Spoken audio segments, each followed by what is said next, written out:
अधुना विनाशाय च दुष्कृतां धर्म संस्थापनार्थाय संभवामि युगे युगे. அதாவது எப்பொழுதெல்லாம் தர்மம் தாழ்ந்து அதர்மம் தலையெடுக்கின்றதோ அப்பொழுதெல்லாம் நான் அவதரிக்கிறேன் என்கிறார்.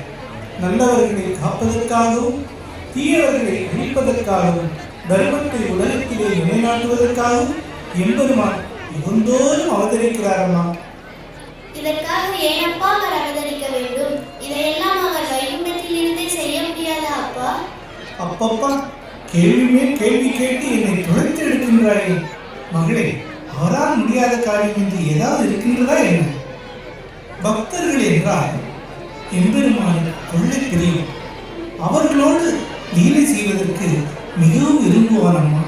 தன்னுடைய பக்தர்களை சந்திப்பதற்காகவே இந்த உலகத்தில் அவதரிக்கிறாரம்மா. அந்த பக்தர்களோடு பல லீலைகளை செய்வான். இதோ பாருங்கள், பிருந்தாவனத்தில் அவதரித்த அந்த கண்ணன் தன்னுடைய பக்தர்களான கோபியர்களிடத்திலும் கோபால பாலகர்களிடத்திலும் எத்தனை லீலை செய்தாலும் தெரியுமா? அவர் ஒரு தீராத விளையாட்டு பிள்ளையம்மா. கண்ணன் விளையாட்டு பிள்ளையாப்பா?